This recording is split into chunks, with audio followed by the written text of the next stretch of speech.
I am the founder of the Football Foundation for Africa, and I'm very happy and thankful to have all of you here, meaning you're either interested in football, in project management, or maybe in just Obama Cup and what is this about.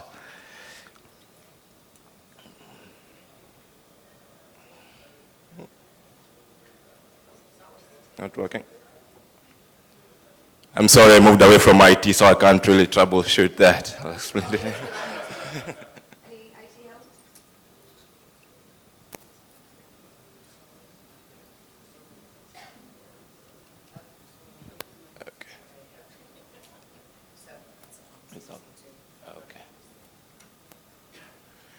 Yeah, so just again to introduce myself, Brian Wesaala. I was a football player during my younger years, now growing old.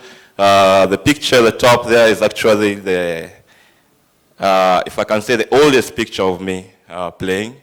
That was when I was about 18. I still had hair, quite hidden, bottom right corner. On the left there is in my later years when I retired from active football or competitive football. And then the last picture is me getting my ticket back home after 10 years living in Geneva. I decided to take a step to come back home and do something that I was really passionate about, which is football.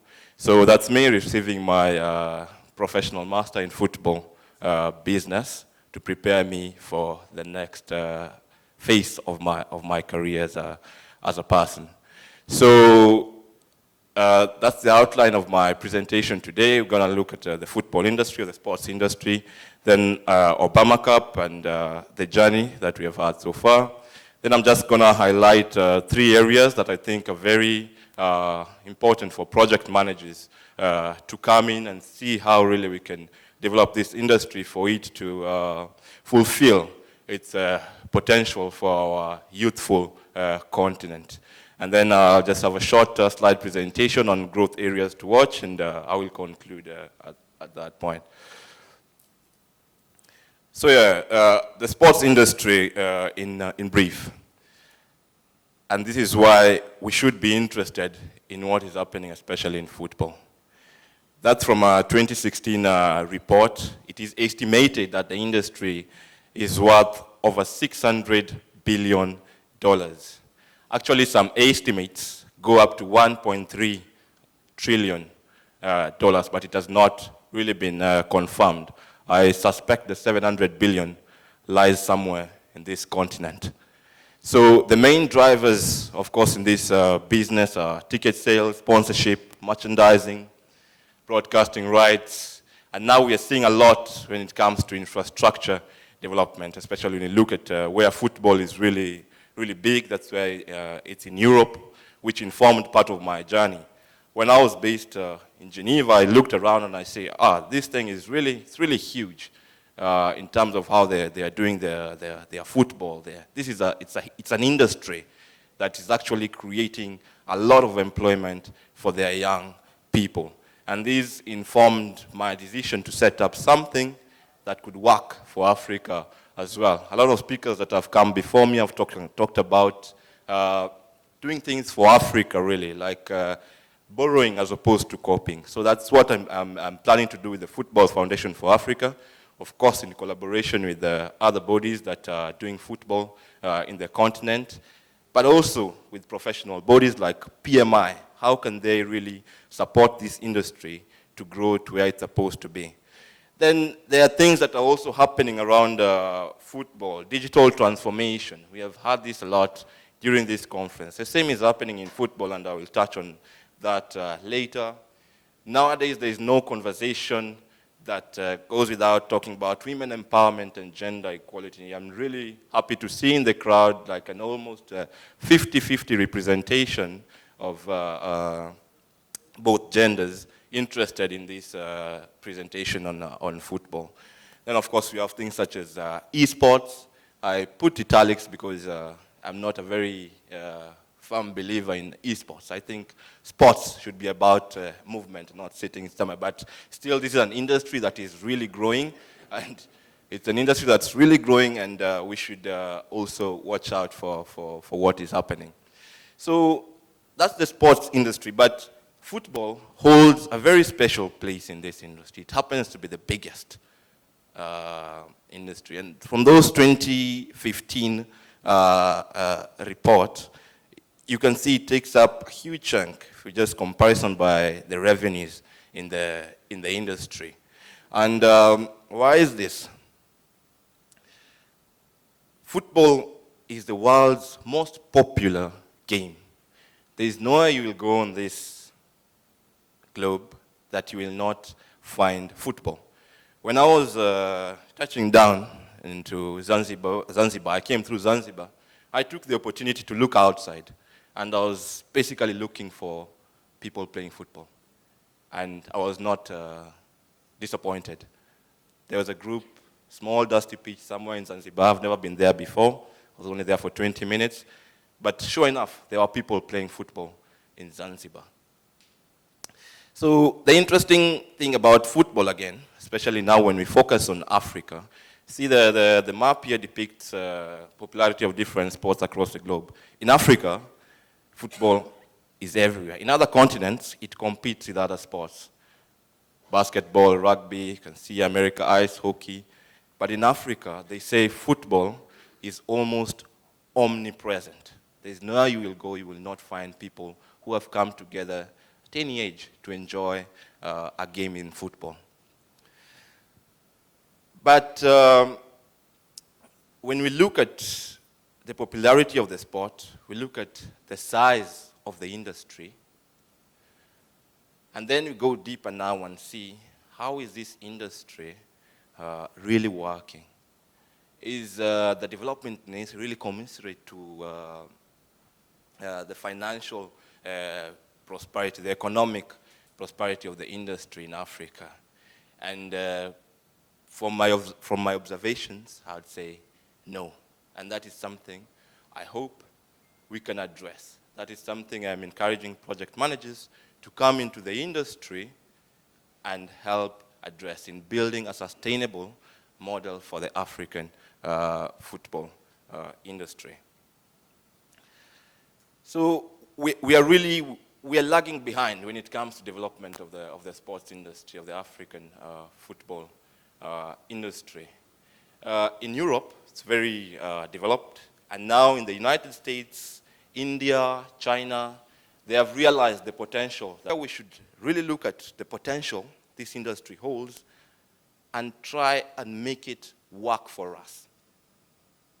Because for a long time, the African continent, the African football players are working for the global football. Africa has remained a consumer market for football. So what we are doing is consuming. At least this weekend, it was nice because it was international break for those who follow football. So Tanzania was playing Burundi, Kenya was playing Uganda. That's somebody from Tanzania because they qualified for the next phase. So, yeah. I thought you'd know that, but yeah, I think I should be okay. All right, so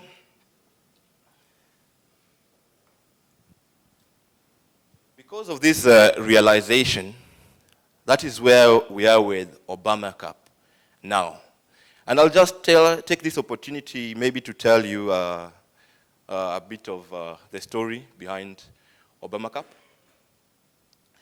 Around 2015, January 2015, I was waking up somewhere in Europe, and as usual, has become the norm nowadays, is to check our WhatsApp messages, be updated from the groups and all that.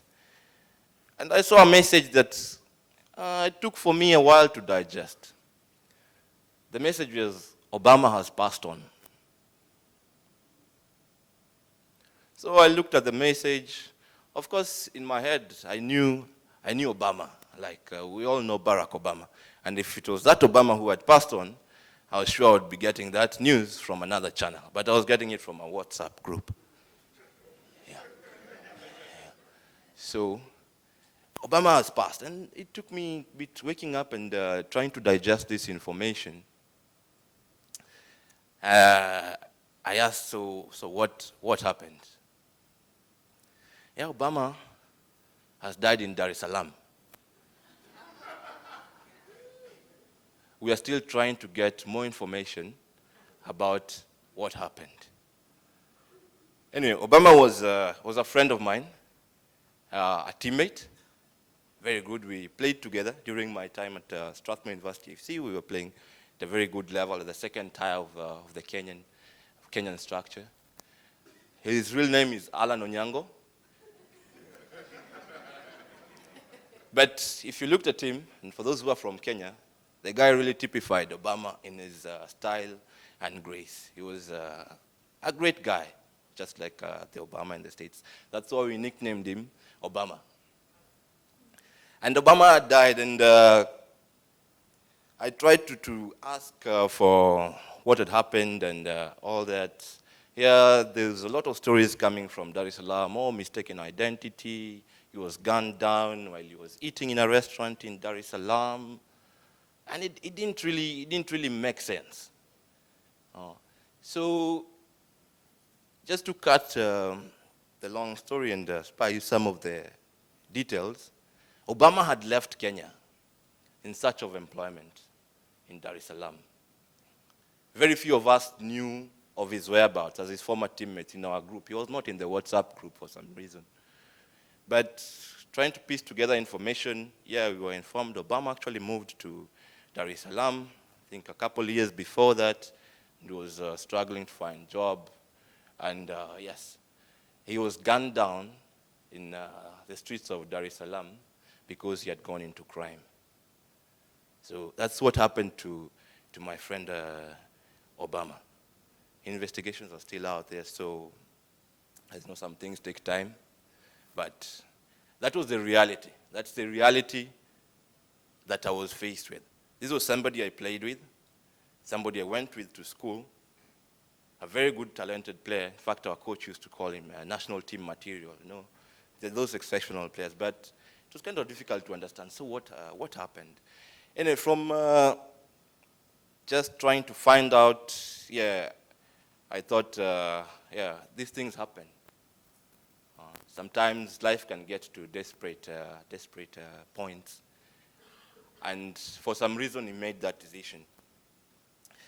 So that's why on my next visit back home, that was in January 2016, I organized the first Obama Cup. And the idea was basically to bring my friends together, to bring my former teammates together, and tell them actually what football gave us is truly special. It gave us a bond that keeps us going. And it would be unfortunate for one of us to go the same way Obama went. So it is important that we maintain this bond. So I organized a tournament. It was 5 teams then as a way of addressing social exclusion, which could happen, and which is one of the reasons I think Obama could have gone that way. Of course, we're not sure what was happening to him personally. Yeah, and we came together, enjoyed a few matches of football, enjoyed a meal together, and went away. When I went back to Geneva, I think it planted a seed in me. I said, yeah, something needs to be done, because Obama's story is not unique, especially in Kenya. A lot of what I'm saying is informed my background in Kenya. We have a lot of footballers getting lost in crime. I don't know why. There's a lot of research going on around it that actually football can result in some of these negative networking effects. I think it's important as the African continent to also look at these risks and try to address them. Yeah, when I went back to Geneva, and during that year, I said I need to do something more. So I sat down and said, actually, we played football for a very long time, but it never really created for us the opportunities that we wanted in life. Some like me were lucky because I had completed my studies and moved abroad to a good job, relatively speaking. But not all of us were lucky to fulfill their potential. Like Obama, he died at a ripe age of 29, a young man IT graduate or almost graduating and a talented footballer. So I said I have to use this football to address unemployment among my friends, because I also knew them personally. I knew a lot of them did not have jobs. So what I did, I themed the tournament tackling unemployment through sports. And basically what I tried to do, I tried to bring teams from the corporate sector, teams from academia, and teams from the community as a way of creating a networking platform for footballers. Because I realized, even for me in my personal situation, football had helped me a lot to break a lot of barriers when it came to the development of my career. I remember the first time I moved to Geneva, and I met with the supervisor. The first meeting I had with the supervisor, it was my first time actually in Europe. I told, out of my country, I told my supervisor, I need somewhere I can go and play football. That was one of the first requests I made. I knew it would help me to integrate much better. It will open up opportunities for me. And therefore, I wanted the same for my friends, for my former teammates. So I themed the tournament, tackling unemployment through sport, brought in the corporates, and really made it intentional that we are here to play football, but also to network with our peers who are in corporate and academia, come here to really open up opportunities for yourself and for others. I also try to encourage those who are running businesses that could support the tournament in terms of the services they were providing. This is a platform that we are bringing to you to promote your business as well. So it was a B2B platform and also a B2C and a career networking platform. So Obama Cup has run since 2016, and we will be doing our 5th edition in 2020, January 2020. So at this point, I was sometime last year after doing the 3rd edition, was it the 4th edition, there was a lot of support for what I was doing. People were interested, because I would go in January and run the tournament, and part of the tournament is the way it's financed. It is crowd-funded. So I would run a crowdfunding campaign in the run-up to the tournament. And a lot of people were really interested. I thought, maybe it's high time I did something more formal with this tournament. And that's where the idea of setting up the Football Foundation for Africa came up. So I said, now I can set up an organization and see how we can drive more investment into grassroots football with the aim of creating opportunities for our young people. And when I was organizing last year's edition, I also had this idea of, okay, I'm trying to bring these players closer to opportunities, closer to the corporates, but am I really preparing them for those opportunities? By then, I had also joined PMI because of my studies in technology management.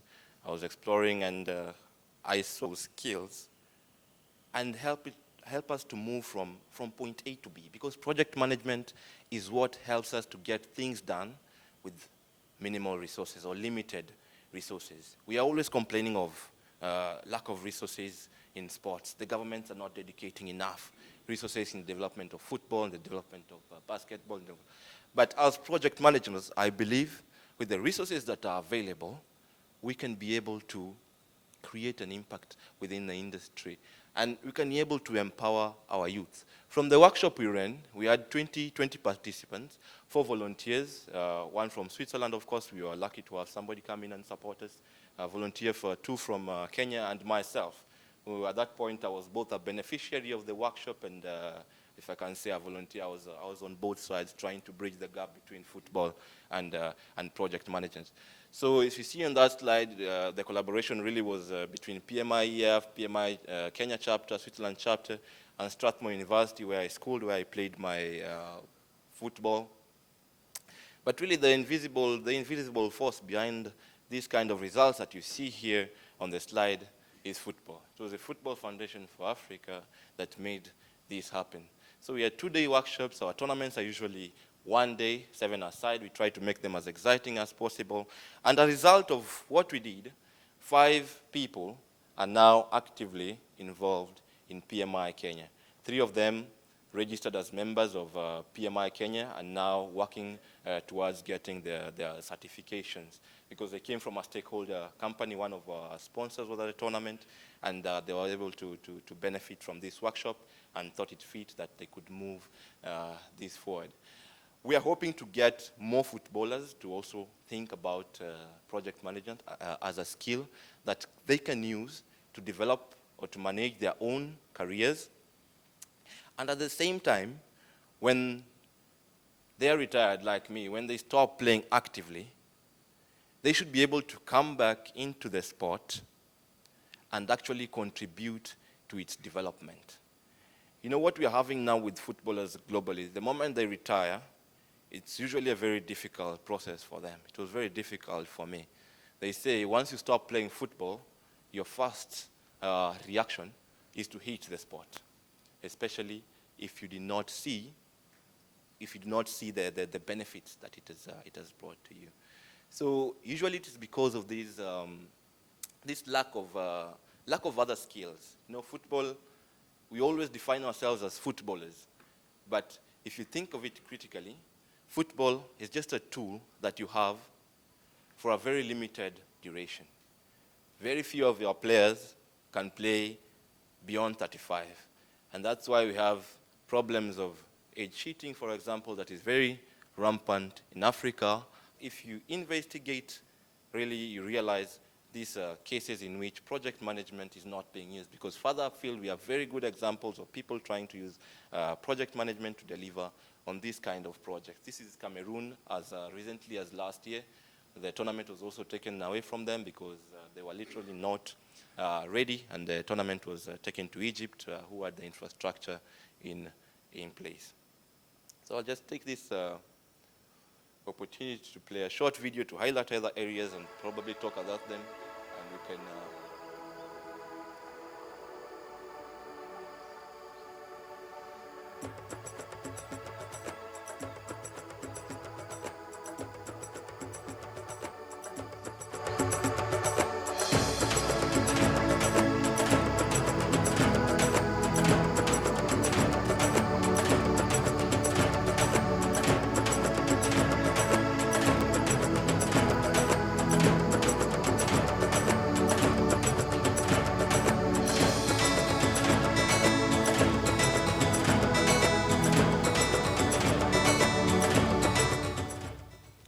I was getting a bit tired of my own voice, so I hope you enjoyed a bit of music.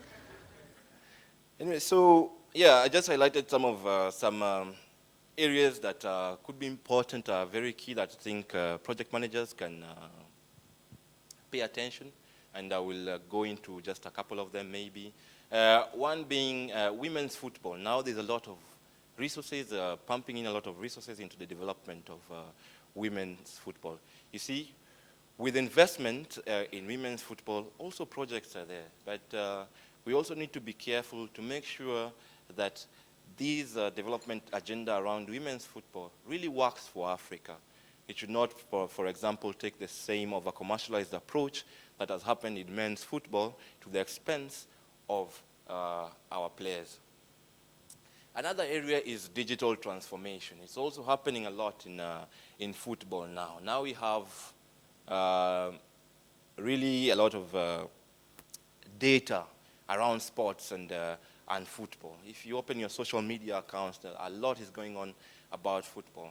But my process again is to project managers to look at what is happening when it comes to digital transformation in sports and try and provide that critical thinking that is important to make sure that the projects that are being run around football and digital transformation really work for the continent.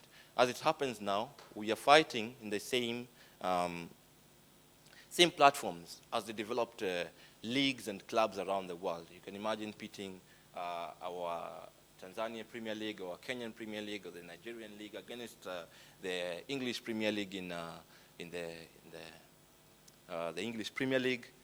It's really, we have to think about so that we are not stuck as being consumers in this industry. We need to produce as well and sell our football out there. And another thing that is happening in the industry as well, which I think we should be watch out, is what they're calling internationalization of football. You know, when somebody tells you internationalization of football, you start thinking, football is already international. Why are they talking about internationalization of football? Actually, internationalization of football is happening from Europe. And they're looking for new markets to venture into. Africa being one of those key markets. They're already going to China, India, the USA to develop their brands there. But I've had conversations with some of these people that are behind these strategies, and usually they will tell you, yeah, we are coming to Africa, but their approach is very light. And the reason being, Africa is not ready in terms of human resource, in terms of our capacity. So as project managers, again, we need to build that capacity within our own industry to make sure that we are ready for this internationalization of football. I equate it to what is foreign direct investment, and we heard this morning that with investment comes growth. They want to come to the market, but we need to make sure that the projects they have in place work for the development of the football industry in Africa. And closely related to internationalization, maybe we can think of what has recently been launched, the Africa Free Continental Trade Area. How can we use football to really make these a reality, like brands in Europe have done, like our politicians here have done? They have really used football to grow their brands internationally. You can delve more into that, but I think we are at a point where we can think of using football as a way of taking our brands to various African countries as the market opens up.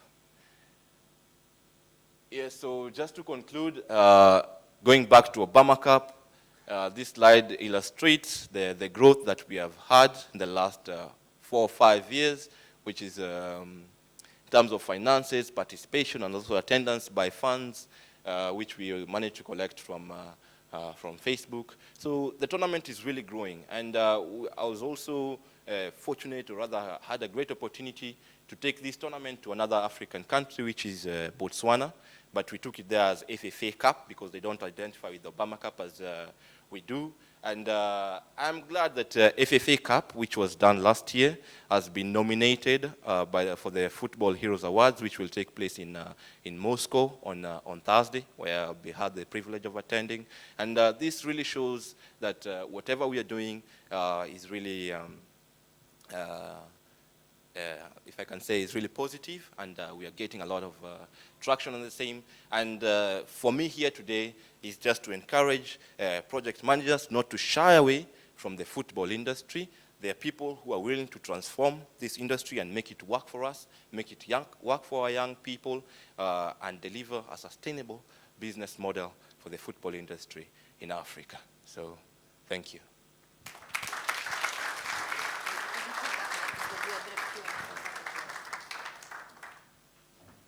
Thank you, Brian. Really appreciate. I'm sorry, I've been hounding you for time. I just want to make sure we have some time to ask you questions. And following this, we're all going to head out for a group photo, so I don't want to lose anybody. But we've got about 8 minutes for questions. So any questions? You know the process. Raise your hand. Comments, questions, reflections? Really? Suddenly we're all shy. There's one. Check. Yes, I want to thank you for that presentation. The charge I have for Africans is for us to dream big and bigger still. I was looking at the numbers and the vision, and what I could take away from it is that you need to take it a whole lot bigger than it is. One of the reasons why football is floundering in Africa, so to speak, is because there's very little by way of an ecosystem for the footballer in Africa. I noticed you focused a lot on the players, but there's an ecosystem to worry about. How about stadia? How about spectators? How about coaches, managers, and all those kind of things that you need to put in perspective when you're planning. So my take is, dream big and make haste slowly. You are not going to get there in one day. So just food for thought. Thank you. Thank you very much. And I think, yeah, like you said, it's important to dream big and also to dream sustainably, if I can say, put it that way. And yes, the football ecosystem it's really huge. I focus on the player here today because of the origin of what I have now, where we are coming from. It's that realization that players are not really benefiting from the industry, or at least we are not achieving the potential. But yes, we have projects going on that we are really looking to capture the African football industry. As I said, if you try to research and find data on the size of the African football industry, it's almost non-existent. But we know the industry is big. So this again is an opportunity for project managers to come in and help us just to start. You know, you cannot grow anything if we do not know its size. So just trying to measure the size of the football industry in Africa is a project in itself. So we're also looking to, whatever we are doing on the grounds, we are looking to take it to a digital platform. I think this is very important to capture those various stakeholders in the industry and see how we can work with this. So thank you very much for the encouragement, and really appreciate it. Thank you. There's a question over here.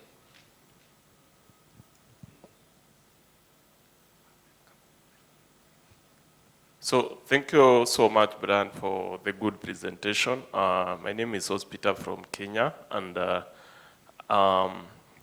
based on the experience and what I see, the various people who are trying to make it in sport go through. One of the biggest challenge in Kenya, for example, because I'm not aware about other countries, but I believe maybe the challenges are the same, is that we don't have proper infrastructure to identify sportsmen and women quite early enough. And most of the talented boys and girls end up getting wasted at their prime stage, because mainly when you look at the football industry, for example, in Kenya, there are specific patterns. Guys like Mariga, people like Victor Mugambi, guys like Dennis Oriech, they happen to come from a particular secondary school. Maybe the recommendation I would make is, other than having the tournaments which run for specific periods at the end, could you remodel the approach now to target primary schools and secondary schools, partnering with these institutions to offer them the expertise and the coaching and the mentorship that is needed for us as Africans to identify this talent and model them early enough, and perhaps uplift the welfare of the talented girls and boys in our country. Thank you very much, Sospita. Again, very, very valid points. So again, the tournament was our starting point, but the Football Foundation for Africa, we are now looking to go deeper and see how best we can identify and even track these talents. But at the same time, we are doing that with a lot of caution, because as I mentioned, it's very risky to fashion yourself as a footballer and ignore other aspects of your personal development. So as much as we can set up, which is what has happened in Europe, we can come up with these academies and try and identify talent that we can grow to elite sports. We need to develop these people holistically. For example, I don't think they should be taken out of the school system and put in academies where they kind of become isolated. The risks of this are well researched. We can go into detail about that maybe at another opportunity, if time allowing. But really, it's important that we put the structures in place. That's a complaint that it's not unique to Kenya. We hear it all over Africa. we don't have the structures in place. But I was thinking about this complaint. What do they mean by structures? What do they mean by structures? We don't have the structures in place. And I think what they say, we don't have the structures in place. No, we don't have the projects, we don't have the programs in place. Those are the structures we need. We need to know that in the next 3 years, this is what we want out of what we are doing. It's easy to open an academy and invite boys and girls to come and play with the hope of identifying one talent that will probably move abroad and you make your money. That's how most academies are being run now, which is not sustainable. For me, I think it's like a inefficient factory. You cannot have a factory and you're dependent on just one product making it to the market. We need to see how best we can improve our factories and structure them in a way that can contribute to the growth of our continent, sports in Pacific. Brian, thank you so much. I'm going to have to stop us there because of time, because of the official photo. But you're with us for lunch, right? And for the rest of the conference? Yes. Or did I hear you're going to Moscow? I'll be going to Moscow on Thursday, so I'll okay, you've got time. Yeah, good. So don't leave yet, just to summarize there, for those that didn't make it from the beginning, or just a general summary of what we heard, what I'm hearing is opportunity. With the the sports industry at $600 billion, football being the largest piece of that pie, but actually Africa is really lagging behind. So an opportunity for us to spearhead some projects, to create those structures that will help us to build our revenue and our fair share in Africa, given we have a rising youth population. So this should be something for us to take forward. There are many challenges, including poor governance, low quality of the local competitions, which we need to build up. But we also still just remain as a consumer of football. So how do we start to generate revenue, as mentioned? So lots of food for thought. I'm not sure about esports either, just saying. I think it should remain physical, but yes, thank you for your time. Thank you for sharing your story. I know it was a very personal story as well. I wasn't expecting the direction of the presentation to go that way, so sorry for your loss, but it is great to see that you're doing something with that and have generated this movement. So thank you for being here. Round of applause, please. Thank you, Ella. Thank you. Okay.